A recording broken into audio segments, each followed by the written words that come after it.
Кутмандуу күнүңүздөр менен, урматтуу телекөрүүчүлөр, радио угармандар, республикалык штабтын пресс борборундагы кезектеги брифингди баштайбыз. Айыл чарба, тамак аш өнөр жайы жана мелиорация министрлигинин бүгүнкү күнгө карата аткарган иштери тууралуу Кыргыз Республикасынын айыл чарба, тамак аш өнөр жайы жана мелиорация министри Чодуев Эркинбек Ибраимович маалымат берет. Брифингде ТЗОдон ЛТР, КТРК, Лото 24, Пирамида 5 канал телеканалдарынан, облустук медиа борборлордон, Кабар Кыргыз улуттук маалымат агенттигинен, ошондой эле ЛФМ, Биринчи радио, Кыргыз радиосу, Марал ФМ радиолорунан, ЛТРдин YouTube каналынан жана Facebooктан Кыргыз өкмөтү, социальное правительство, МТРК ЛТР жана Биринчи радионун баракчаларынан көрүп уга аласыздар. Анда эмесе Эркинбек Ибраимович, сөз сизде.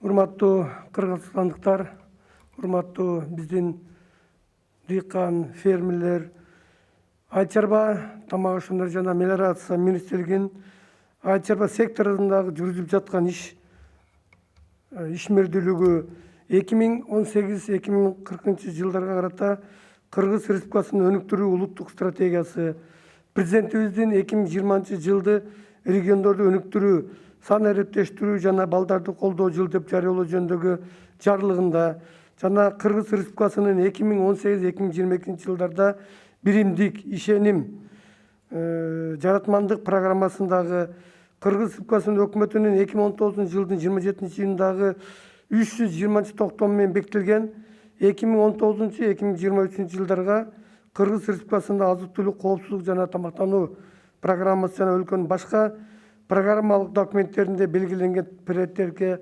жараша бүгүнкү күндө ишке ашырып отурат. Кыргыз Республикасынын азык-түлүк коопсуздугу жалпысын алганда өлкөнүн улуттук жана экономикалык коопсуздугунун ажырагыс бөлүгү болуп саналат жана азык-түлүк коопсуздугу жана тамактануу маселелери өлкөнүн социалдык жана экономикалык өнүктүрүүнүн жалпы процесси менен тыгыз байланышта. Калкты негизги керектелүүчү азык-түлүк продукциялары менен камсыздоо жана азык-түлүк рыногундагы абалды турукташтыруу максаттары Кыргыз Республикасынын азык-түлүк коопсуздугу жөнүндөгү мыйзамына ылайык жүргүзүлүп келет жана айыл чарба, тамак аш өнөр жана мелиорация министрлигинин негизги багыты болуп азык-түлүк коопсуздугуна жетишүүдө агро өнөр жай комплексин өнүктүрүү болуп саналат. Кыргыз Республикасынын өкмөтүнүн 2019 жылдын 3 мартындагы Кыргыз Республикасынын азык-түлүк коопсуздугунун мониторинги жана индикаторлору жөнүндө жобону бекитүү жөнүндө 138 токтомуна ылайык азык-түлүк коопсуздугунун деңгээлин баалоо үчүн базалык продукциялар болуп 9 түрү аныкталган. Алар нан жана нан продуктылары, картошка, мөмө жемиштер, жашылча жана бакча өсүмдүктөрү, кант, өсүмдүк майы, эт азыктары, сүт азыктары жана жумуртка. Бүгүнкү күндө 2020 жылдын январь-июнь айларында бул 9 түрү боюнча биз жетишерлик бир топ жумуштарды аткардык.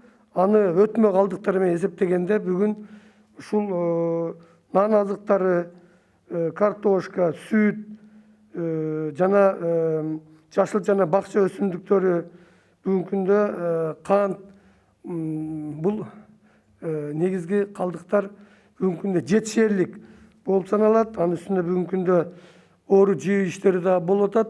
Бул маселелер боюнча азыр азык-түлүк коопсуздугу боюнча негизги милдетти Кыргыз Республикасынын айыл чарба, тамак аш өнөр жана мелиорация министрлиги биздин Кыргыз өкмөтүнүн жетекчилиги астында бир топ жумуштарды аткарып атат. Эгерде ушул республика боюнча айыл чарба продукцияларынын дүң чыгарылышы 2020 жылдын январь-июнь айында ушул иш жүзүндөгү баалар менен эсептегенде 64 миллиард 646,4 миллион сомдук продукция өндүрүлгөн. Физикалык көлөмдүн индекси 101,6% түзөт. Анын ичинен мал чарбасы 101,5, бул 50 миллиард 642 сомдук. Ал эми өсүмдүк өсүрүүчүлүк 102,3, бул 11 миллиард 293,5 миллион сомго өндүргөн болот. Эң негизги азык-түлүк коопсуздугунда бул нан жана нан азыктары болуп эсептелет. Анын билесиздер, өзөгүн будай маселеси түсөт. Бүгүнкү күндө Кыргызстанда быйыл 247,5 миң гектарга будай себилген. Бүгүнкү күндө оору жөө иштери жакшы уюшкандыкта өтүп жатат. Аны биз баса белгилеп коюшубуз керек. Бүгүнкү күндө бардык региондордо бул жумуштар жетишерлик түрдө жакшы жолго коюлган. Эң негизгиси биз баса белгилеп коюшубуз керек. Жалал Абад, Талас жана Чүй областтарында былтыркыга караганда бир топ алдыга жылуу болуп туруп, түшүмдүүлүк маселе дагы бүгүн мындай жакшы деңгээлге жете отурат. Урматтуу кыргызстандыктар, чын айтканда бүгүн биз айтып коюшубуз керек. Бүгүн ушундай пандемия шартында өлкөнү нан азык-түлүгү жана нан азык-түлүгү менен камсыз кылуу маселеси башка орунда. Ошондуктан бул маселени чечүүдө биз былтыркыга караганда да баса белгилеп кеткибиз келет. Бир топ гектарга көп эгилди. Эң негизгиси аны коромжосуз жыйнабылуу. Биз областтык, райондук штабтар түзүлгөн, жергиликтүү бийликтер, айрыкча губернаторлор, райондордун акимдеринен да биз суранып кетебиз. Ушул штабтар өзүнүн ишин, өзүнүн ыргагын бузбай, жакшы ушул иштеп берет деген чоң үмүттөбүз. Себеби дегенде мынабу пандемиянын экинчи мындай волнасы болот деген дагы көп сөздөр бар. Негизи биз азык-түлүк коопсуздугун сактоодо мына жазгы ушундай бир шартта да көрдүк. Бир топ ушул уун маселеси боюнча дагы бир топ түйшүккө биз кабылдык бардыгыбыз. Бирок негизи биз ушул өзүбүздүн азык-түлүк коопсуздугу боюнча уун жана суу майы менен камсыз кылууда бүгүндөн баштап биз даярдыктарды, айрыкча кышкы мындай мезгилге даярдыктарды биз алдыга жылдырышыбыз керек. Эң негизгиси биз белгилеп кеткибиз келет. Күзгү мындай себүүлөр жакындап атат. Ошол күзгү себүүлөргө биз күздүк будайды көбөйтүү маселесин дагы министрлик такай көтөрүлүп келет. Азыр 220 000 гектарга чейин көтөрүү максаты бар. Биз бардык ушул губернаторлордун, акимдерден суранып кетебиз.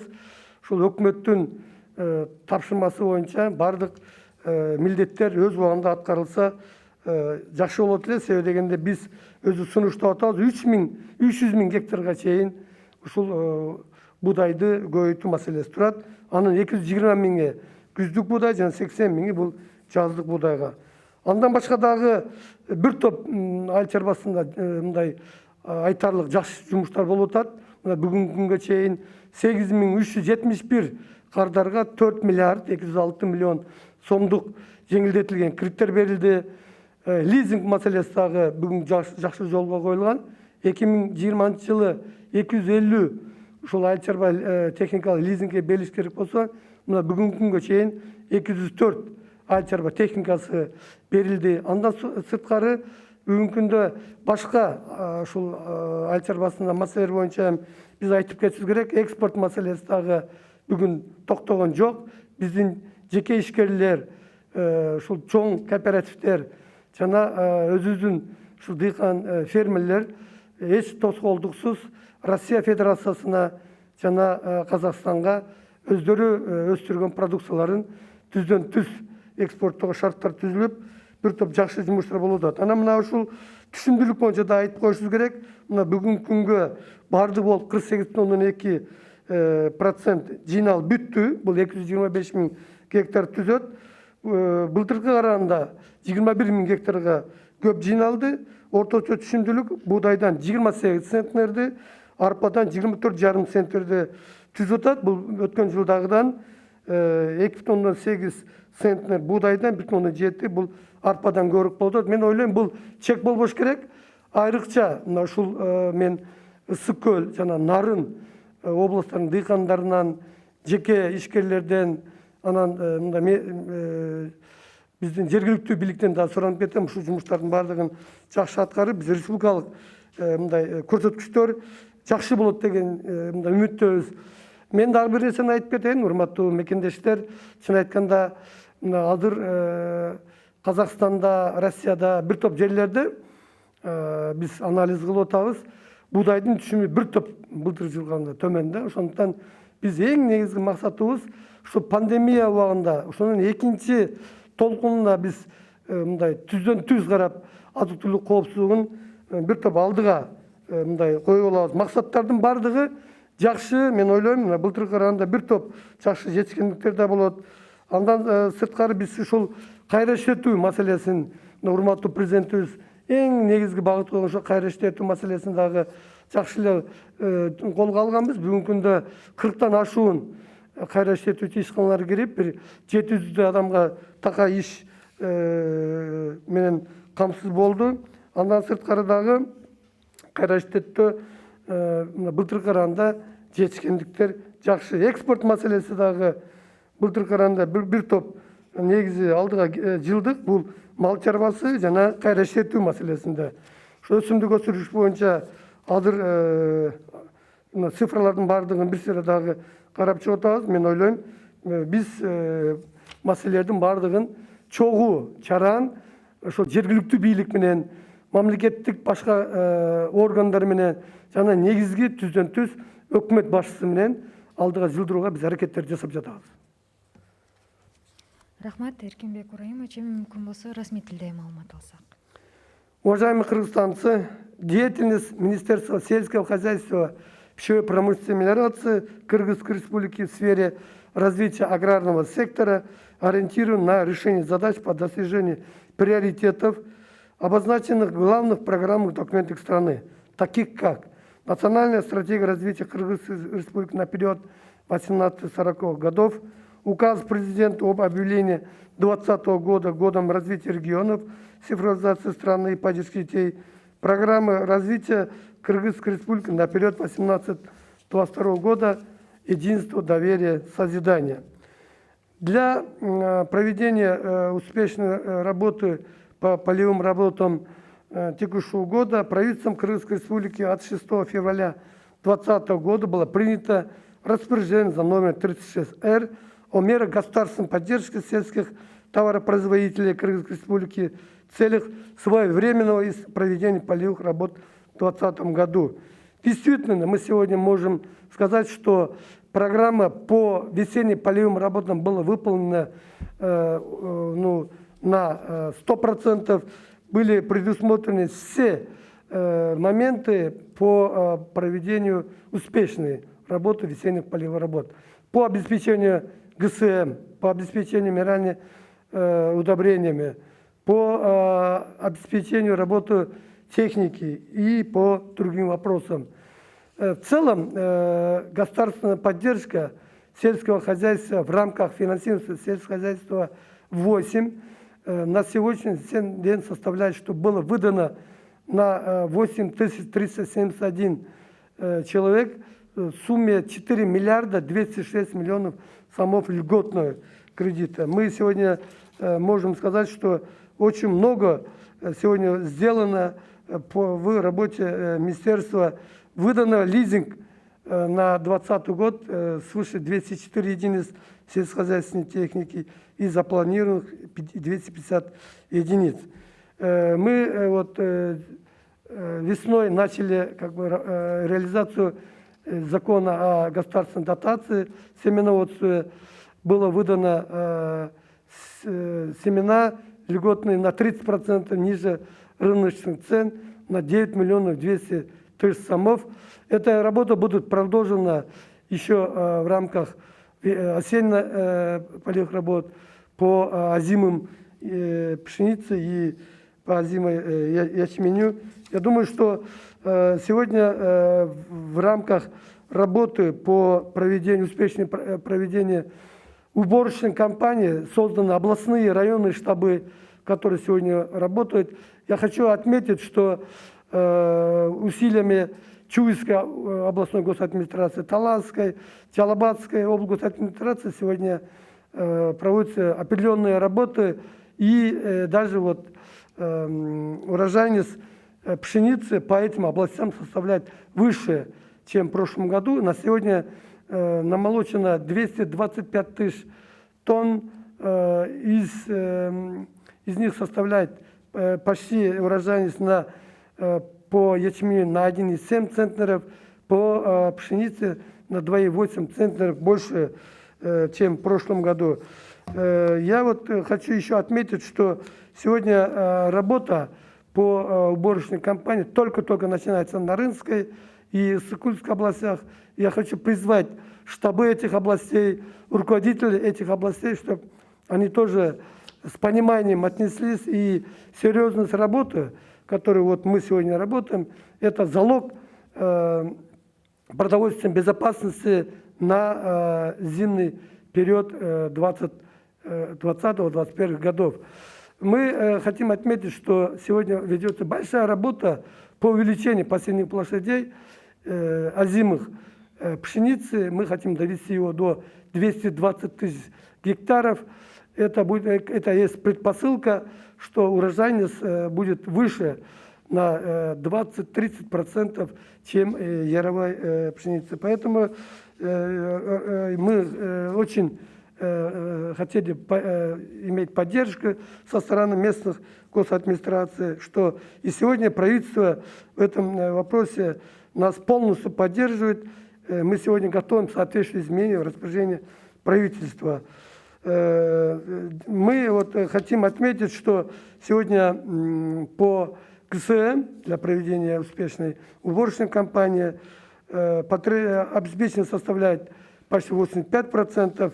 Никакой проблемы нет, чем в прошлом году на цены, средняя цена присутствия составляет на 8 сомов ниже. Хотелось бы отметить, что сегодня идет большая работа. Мы хотели призвать и наших фермеров, чтобы отнеслись тоже с пониманием, ответственностью, потому что есть предпосылки. Вот мы делаем анализ, мониторинг по Казахстану, по Российской Федерации. В некоторых областях есть понижение урожайности и пшеницы, и других культур, поэтому мы хотели бы в этом вопросе заострить, что мы сегодня должны стремиться, чтобы продовольственная безопасность, она была как бы создана на следующие года.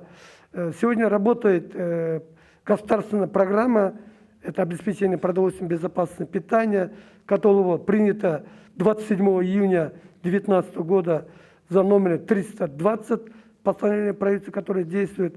В этой государственной программе задействовано очень много государственных других органов. Я тоже вот хотел бы призвать все государственные органы, чтобы мы сообща должны работать, что сегодня продовольственная безопасность составляет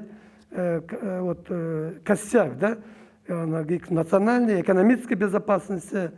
Эта безопасность не только как бы для потребления физических или других потребностей. Нет, это здоровье наших граждан, здоровье нашей нации. Уважаемые кыргызстанцы, я хочу сказать, что сегодня Министерство сельского хозяйства, пищевой промышленности и мелиорации в условиях пандемии как бы работает и по онлайн, по ВКС, но мы всегда как бы в рядах наших фермеров, мы с вами, и хотелось бы, чтобы, если есть проблемы, обращайтесь лично всем нашим руководителям районного аграрного управления, которые есть во всех 40 районах нашей республики, нашим кураторам, которые сегодня работают во всех областях, и лично центральному аппарату и мне. Благодарю за внимание.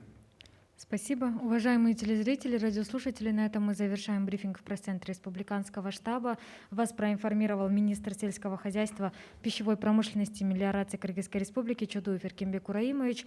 А прямой эфир брифинга вы могли посмотреть и услышать на телеканалах ЛТР, КТРК, Лото-24, Пирамида, 5 канал через областные медиацентры, Кыргызское национальное информационное агентство Кабар, а также на радиостанциях ЛФМ, Биринчи радио, Кыргыз радиосу, Марал ФМ, на YouTube-канале ЛТР и в Фейсбуке на страницах Кыргыз Өкмөтү, социальное правительство, МТРК ЛТР и Биринчи радио. Спасибо за внимание.